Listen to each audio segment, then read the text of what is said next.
Hi there, it's me again.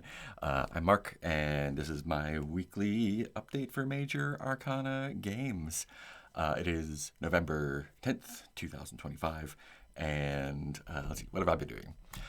I have mostly been working on Starfolk this week, which is my collection of sci fi action sets for Max Lander's fantasy game Oddfolk. And it's more than just the sets themselves. There's a full game framework in there, helps you set up the world with some truths, kind of like Ironsworn Starforge does. And there's some adventure and GM advice and tables and stuff to help you create and run these pulp adventures on the fly. I made some cards because I'm going to be playtesting this at PAX. So my color inkjet is not working. So I made some black and white ones to put in front of folks so they can use these for reference for their characters while they're playing at an actual table. Um, Maybe I'll do color ones again soon. I'm also working on the print layout of that for the zine. So what I'm going to be doing in the coming week is finishing up that, so I can do a little color print of that and have a little zine to show people. I think what I'm going to do is make the action sets like the inner pages, so you can just pull the staples out and take those middle pages out and use those at the table for reference sheets instead of having to like flip through the book and everything. Still working out exactly what that's going to look like in the print product, but I think that'll be fun. Um, I've also been poking at a couple of the large scale games that might see the light of day sometime next year. Um, Hardweave is the name I'm going for the Tapani Sector Star Wars Cataphract inspired war game. We've been doing Star Wars Saturdays games with Rich Rogers with that.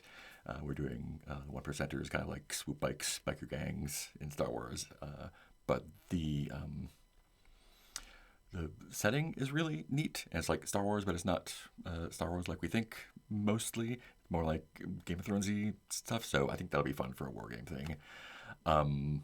Still working out rules and whatnot for that. I've got a fun map and a Google Sheet stuff working on that. I'm also working on the Mac Attack massive game. I'm calling it Crescendo right now. I'm giving things names. Why not? I got a big Google Sheet for that too. That's kind of inspired by the War on Ryuba game from the Kill 6 Billion Demons guy. It's using the tech tree campaign framework from Mac Attack, and I'll be doing that on all my rodeo, I think. So I've been working on assets for that. I think that'll work out just fine. But again, that's not going to be for a little while. Um, and yeah, speaking of big games, I'm still in Over Under right now, the Mothership Discord game, but I haven't really been active on it because I've been doing other things. But I've been watching it. It's a lot of fun. Um, I think I'm going to keep the sort of like Pokemon, it's called Specimon game that I made for that kind of on the back burner. I don't know if I'm going to do stuff with it for like a supplement for Mothership for it, or maybe just keep it a Discord thing. Make it like this Discord has Pokemon in it. But it's back there. I've done some work on it, and so I'll keep an eye and see if there's any interest. Speaking of burners, I've still got a tab open here for my demake of Top Secret. It's called Eyes Only. It's a modern spy game. I don't know.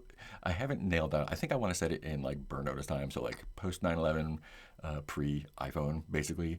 The Top Secret is Cold War, and I'm still working on the vibes for that. But it's like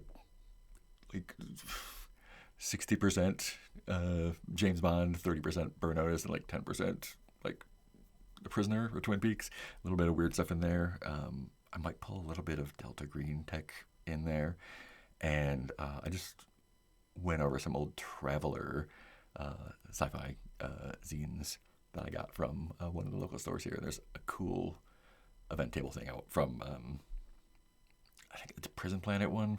That might be fun to incorporate in there. But again, back burner. So probably not going to do anything with that until December or so. I'm still waiting for my proof print of the Sibian Cenobium, the first zine in the Mega Dungeon. And when that comes in, I'll probably be doing some Shadow Dark playtests. So I've been working on the character keeper that I already have for that. I ran playtests for it way earlier this year. But I'm updating the Oracle with some of the random tables and all that just to make it nicer. Yeah, so I'll be running playtests of that soon, and when I have time to play. So November is like Mega Games month for me. A lot of the like longer term games I'm in are kind of overlapping right now. Today, in a couple hours, I'm going to be playing The Last Caravan. I'm running Ultraviolet Grasslands tonight. Tomorrow I'll be playing Stewpot, and Wednesday I'm playing Band of Blades and running Mythic Bastionland. On Thursday, I'm hosting Blood on the Clock Tower here at our house. And Friday, I'm running Knights of the House of Mars on the Open Hearth. And then Saturday is Swoop Gangs. And Sunday is Spire. So that's 9 games. That's 9 games this week. That's too much. That is unsustainable. But yeah, I'm unemployed, so I'm gonna take advantage of that while I can play games during the day. Lol cry. Yeah, I think that's pretty much it. Not much, pretty lazy. Yeah, so this coming week I'm just gonna be working on Starfolk. I think PAX is around the corner in a week and a half or so, just under 2 weeks. So I'll be taking Starfolk and Tophet Station, my Desperation deck there, to play at Games on Demand, and hopefully I'll have some nice things to show people. Some of my stuff will be at the IPR booth for folks to buy while they're there, and I hope I'll be running into people I know on the floor in the expo hall and at Games on Demand and have a good time and play some good games. Yeah, I think that's all I've got for this week. So thanks anyone who's watching, and I will see you next time. Bye. Buttons over there.